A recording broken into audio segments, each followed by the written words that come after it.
Hello friends, നമസ്കാരം. നമ്മുടെ Kerala T V സീരിയലിലേക്ക് എല്ലാവർക്കും സ്വാഗതം.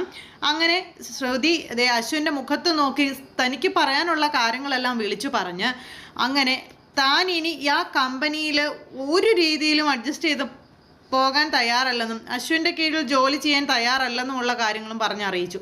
അതിനുശേഷം വീട്ടുകാർ വന്ന് നിന്നപ്പോൾ മാന്യമായി അവർക്ക് കൊടുക്കേണ്ട സ്ഥാനബഹുമാനങ്ങളോടുകൂടി അവരോട് ക്ഷമയും ചോദിച്ച് നമ്മുടെ ശ്രുതി അവിടെ നിന്ന് പടി ഇറങ്ങി പോരുക. അപ്പോൾ ശ്രുതി അതും പറഞ്ഞ് ഇങ്ങ് പോന്നു കഴിഞ്ഞപ്പോഴാണെങ്കിലും അശ്വിനും ശ്രുതിയും ഏകദേശമൊക്കെ ഒരുപോലെ. ശ്രുതിയാണെന്നുണ്ടെങ്കിൽ ദേഷ്യം വന്നു കഴിഞ്ഞിട്ടുണ്ടെങ്കിൽ ജിലേബി ഉണ്ടാക്കും, അശ്വിനാണെങ്കിൽ ദേഷ്യം വന്നു കഴിഞ്ഞിട്ടുണ്ടെങ്കിൽ ചെടി നനയ്ക്കും. അങ്ങനെ രണ്ടുപേരുടേതായ ആ ഒരു ഇതിലിങ്ങനെ പോണു. ഏകദേശമൊക്കെ സിങ്ക് ആവുന്നുണ്ട് രണ്ടുപേരും കൂടി. അങ്ങനെ നമ്മുടെ അശ്വിൻ ചെടി നനച്ചുകൊണ്ടിരിക്കുന്ന സമയത്താണ് അഞ്ജലി വരുന്നതും അനുജനോട് സംസാരിക്കുന്നതും. അപ്പം ചേച്ചിയുടെ സംസാരം കേട്ട് ഇഷ്ടപ്പെടാത്ത അനിയൻ ചേച്ചിയെ വാനോളം വഴക്കും പറഞ്ഞു. പാപത്തിന് അന്നേരം ബുദ്ധിമുട്ടുണ്ടായി. അങ്ങനെ ആ ഒരു വിഷമവും കാര്യങ്ങളൊക്കെ ആയിട്ട് ഇരിക്കുന്നു. എന്നിട്ട് ചേച്ചിക്ക് കൂട്ടായിട്ട് അനിയൻ ഇരിക്കുന്നു. അങ്ങനെ അനിയൻ കുറേ നേരം അഞ്ജലിക്ക് കൂട്ടായിട്ടിരുന്ന സമയത്ത് അഞ്ജലി പറഞ്ഞു, കുഞ്ഞാ നീ പൊയ്ക്കോ, നീ എനിക്ക് കൂട്ടായിട്ടിരിക്കേണ്ട കാര്യമൊന്നുമില്ല, എനിക്ക് പ്രശ്നമൊന്നുമില്ല എന്ന്. അങ്ങനെ ചേച്ചി പറഞ്ഞ അനുസരിച്ച് നമ്മുടെ കുഞ്ഞൻ നേരെ മുറിയിലേക്ക് പോയി. കുഞ്ഞൻ മുറിയിലേക്ക് പോയ സമയത്ത് നമ്മുടെ ശ്രുതിയാണെന്നുണ്ടെങ്കിൽ വീട്ടിൽ വന്ന് കയറിയപ്പോഴേക്കും എല്ലാവരും ശ്രുതിയെ തന്നെ കാത്തിരിക്കുകയായിരുന്നു. ശ്രുതി ഇങ്ങനെ വന്ന് കയറിയതും വിശേഷങ്ങൾ അറിയാൻ വെമ്പി നിൽക്കുന്നവർ കാര്യങ്ങളൊക്കെ ചോദിച്ചു. അപ്പോൾ ഇന്ന് അവിടെ നടന്ന കാര്യങ്ങളെല്ലാം ശ്രുതി എല്ലാവരോടും പറയാനായിട്ട് ഇതായിട്ട് നിൽക്കുക. അങ്ങനെ പറയാൻ ഒരുങ്ങുന്ന ശ്രുതിയെ മധുരം കൊണ്ട് സ്വീകരിക്കാനാണ് ശ്യാം ശ്രമിച്ചത്. ശ്യാമാണെന്നുണ്ടെങ്കിൽ പെട്ടെന്ന് തന്നെ പോയി മധുരമൊക്കെ ഉണ്ടാക്കി കൊണ്ടുവന്ന് അത് ശ്രുതിക്ക് കൊടുത്തു. ശ്രുതി ജീവിതത്തിലെടുത്ത ഏറ്റവും നല്ല തീരുമാനമാണെന്നൊക്കെ പറഞ്ഞ് അങ്ങനെയൊക്കെ പറഞ്ഞ് വല്ല ഇതായിട്ട് ഇങ്ങനെ കാണിക്കുക ശ്യാം. എന്നിട്ട് ശ്യാം എന്ത് ചെയ്തു, ഈ കൊണ്ടുവന്ന ആ ഒരു സ്വീറ്റ്സ് ഇവരെല്ലാവരെയും കഴിപ്പിക്കുന്നു. അങ്ങനെ എല്ലാവരും അത് കഴിക്കാനൊക്കെ ആയിട്ടുള്ള ഇതൊക്കെ നോക്കുന്നു. അത് കഴിഞ്ഞപ്പോൾ ഇതൊക്കെ കഴിച്ചിട്ട് അന്നെപ്പോഴും നമ്മുടെ ശ്രുതിയുടെ മുഖത്തൊരു സന്തോഷമില്ല. ശ്രുതി ഇങ്ങനെ ആകെ ഒരു ഡൾനെസ് ആയിട്ടാണ് ഇരിക്കുന്നത്. അങ്ങനെ ശ്രുതിയുടെ ആ മുഖത്തെ ഒരു സങ്കടം നിലനിൽക്കുന്നത് നമ്മുടെ പ്രീതിക്ക് മനസ്സിലായി, അതുപോലെ തന്നെ ശ്യാമിനും മനസ്സിലായി. പിന്നെ എന്തിരുന്നാലും വിശേഷങ്ങൾ അറിയണമല്ലോ, അതിന് വേണ്ടിയിട്ട് ഇവർ വിശേഷങ്ങൾ ചോദിച്ചു. എന്തായി അവിടെ ചെന്നിട്ട് എന്താ നടന്നതെന്നൊക്കെ.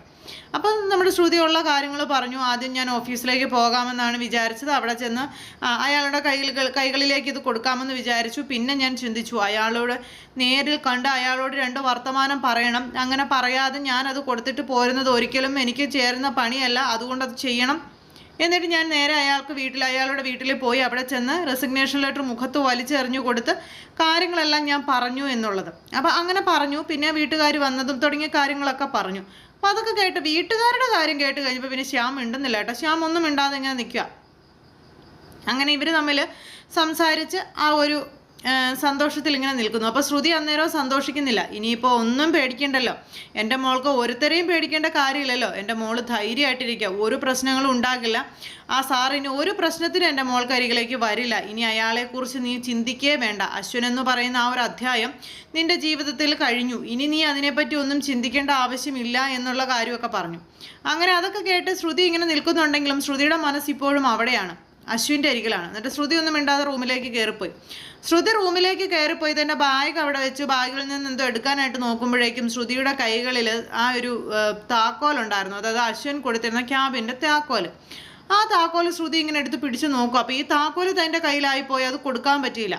അപ്പോഴും അശ്വിൻ സേറാം എന്നുള്ള ആ ഒരു പേരിങ്ങനെ ശ്രുതിയുടെ കാതുകളിൽ മുഴങ്ങിക്കൊണ്ടേയിരിക്കുന്നു.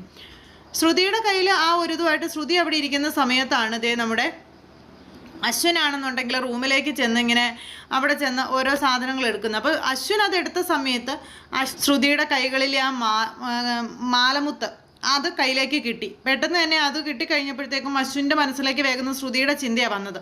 ശ്രുതി എന്നുള്ളൊരു ആ ഒരു പേര് മനസ്സിലേക്ക് ഇങ്ങനെ ആവർത്തിച്ച് വരുന്നു. ഇത് അവളുടെ മാലമുത്താണല്ലോ എന്ന് പറഞ്ഞ് കഴിഞ്ഞ കാര്യങ്ങൾ അന്ന് ശ്രുതിയെ പിടിച്ചു നിർത്തി ശ്രുതിയുടെ കഴുത്തിൽ നിന്ന് വലിച്ചു പൊട്ടിച്ചെടുത്ത ആ മുത്തുകൾ അതിങ്ങനെ കയ്യിൽ പിടിച്ച് അന്നത്തെ കാര്യങ്ങൾ ഇങ്ങനെ നിന്ന് ആലോചിക്കുക.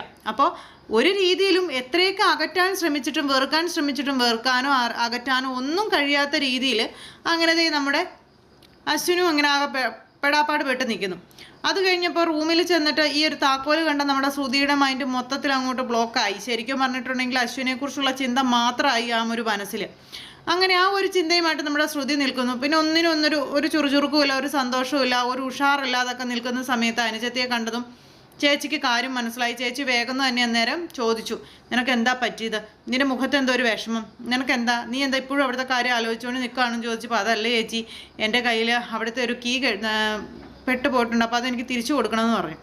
നീ ഇനി ഒരു കീയും തിരിച്ചു കൊടുക്കണ്ട, അതൊക്കെ നിന്റെ കയ്യിൽ തന്നെ ഇരുന്നോട്ടെ. ആവശ്യക്കാരുണ്ടെന്നുണ്ടെങ്കിൽ വന്ന് വാങ്ങിച്ചോളും, അല്ലാതെ നീ ഇനി ഇതിൻ്റെ പേരും പറഞ്ഞ് അവിടെ പോവേണ്ടെന്ന് പറഞ്ഞു.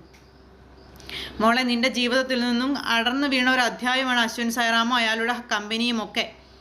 അപ്പം അങ്ങനെയുള്ളപ്പോൾ നീ ഇനി അയാളെക്കുറിച്ച് ചിന്തിക്കേണ്ട യാതൊരു കാര്യമില്ല. അയാളുടെ നിഴൽവെട്ടത്ത് പോലും നീ പോകേണ്ടതായ കാര്യമില്ല. അയാളെക്കുറിച്ച് ചിന്തിച്ച് നീ വെറുതെ എന്തിനാ നിന്റെ ജീവിതം കളയുന്നത്, അല്ലെങ്കിൽ നിന്റെ സമാധാനം കളയുന്നത് എന്നൊക്കെ ചേച്ചി ഇങ്ങനെ അനുജത്തിയോട് പറഞ്ഞു. എന്നിട്ട് അങ്ങനെ ഒന്നും ചെയ്യരുത് എന്നുള്ള കാര്യമൊക്കെ പറഞ്ഞ് ആ ഒരു ഇതെല്ലാം പറഞ്ഞ് ചേച്ചി കുറേയൊക്കെ ഉപദേശിക്കുക. ചേച്ചി അതൊക്കെ പറഞ്ഞിട്ട് പോയെങ്കിൽ പോലും ഒരു രീതിയിൽ പോലും നമ്മുടെ ശ്രുതിയുടെ ആ ഒരു മനസ്സിൽ നിന്ന് മായ്ച്ചു കളയാൻ പറ്റുന്നില്ല അശ്വിനെ.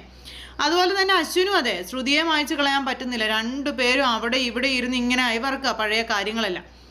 അപ്പം ഇവർക്ക് പേർക്കും ഇടയിൽ എന്തോ ഉണ്ട്. അപ്പോൾ അശ്വിൻ ചിന്തിക്കുന്നുണ്ട്, എന്തുകൊണ്ട് എനിക്ക് ഇവളെ മറക്കാൻ കഴിയുന്നില്ല. അതുപോലെ തന്നെ ശ്രുതി ചിന്തിക്കുന്നുണ്ട്, എന്തുകൊണ്ട് എനിക്ക് ഇവനെ മറക്കാൻ കഴിയുന്നില്ല. അങ്ങനെ രണ്ടുപേരും രണ്ട് തരത്തിൽ ചിന്തിച്ചുകൊണ്ട് അവിടെ ഇരിക്കുക. ഈ സമയത്ത് മുത്തശ്ശിയും അഞ്ജലിയും കൂടെ സംസാരിക്കുന്നു. അപ്പോൾ അശ്വിൻ്റെ ഈ മാറ്റത്തെ പറ്റിയൊക്കെ മുത്തശ്ശിക്ക് നന്നായിട്ട് അറിയാം. അപ്പോൾ മുത്തശ്ശി വിചാരിച്ചിരിക്കുന്നത് ലാവണ്യമായിട്ടുള്ള ബന്ധത്തിന് മുത്തശ്ശി സമ്മതിക്കാത്തതിൻ്റെ പേരിലാണ് അശ്വിൻ ഈ രീതിയിൽ പെരുമാറുന്നതെന്നാണ്. അപ്പോൾ മുത്തശ്ശി എന്നിട്ട് സംസാരിച്ചുകൊണ്ടിരിക്കുന്ന സമയത്ത് അഞ്ജലിയോട് പറഞ്ഞു, കുഞ്ഞൻ ഇനി എന്തൊക്കെ ഭൂകമ്പങ്ങൾ ഉണ്ടാക്കിയെന്ന് പറഞ്ഞാലും ആ ലാവണ്യ എന്ന് പറയുന്നവൾ ഈ കുടുംബത്തിൽ കയറ്റാനോ ഇവിടുത്തെ മരുമകളാക്കാനോ ഞാൻ ജീവിച്ചിരിക്കുമ്പോൾ ഞാൻ സമ്മതിക്കത്തില്ല. എന്നെക്കൊണ്ട് അതിന് കഴിയില്ല എന്ന് പറഞ്ഞ് മുത്തശ്ശി ഇങ്ങനെ അവിടെ നിന്ന് തറപ്പിച്ച് പറയുന്നു. ഇതിപ്പോൾ ചെകുത്താനും കടലിൽ നിന്ന് നടുക്കായെന്ന് പറഞ്ഞതുപോലെ നമ്മുടെ അഞ്ജലിയുടെ കാര്യം. കുഞ്ഞൻ്റെ മനസ്സിലുള്ള കാര്യം എന്താണെന്ന് അഞ്ജലിക്ക് അറിയാം, പക്ഷെ അത് അഞ്ജലിക്ക് ആരോടും പറയാൻ പറ്റുന്നില്ല. മുത്തശ്ശി ആണെന്നുണ്ടെങ്കിൽ എഴുതാപ്പുറം വായിച്ചുകൊണ്ട് ഇങ്ങനെ ഇരിക്കുന്നു. അങ്ങനെ 100 കൂട്ടം പ്രശ്നങ്ങളും പ്രണയവും അതുപോലെ എന്താ പറയുന്നത് ഒരുപാട് കാര്യങ്ങൾ കൂട്ടിയിണക്കിക്കൊണ്ടാണ് നമ്മുടെ നാളത്തെ കഥ വരുന്നത്. അപ്പോൾ എല്ലാവരും കാത്തിരുന്ന് കാണണം, ആരും തന്നെ മിസ് ചെയ്ത് കളയരുത്. എല്ലാവർക്കും നല്ലൊരു ദിവസം ആശംസിക്കുന്നു. എല്ലാവരുടെ സപ്പോർട്ടിനും സ്നേഹത്തിനും ഒത്തിരി നന്ദി അറിയിക്കുകയാണ്. സൂപ്പർ ഹിറ്റ് കഥയുമായി കാണുന്നത് വരെ എല്ലാവർക്കും നന്ദി.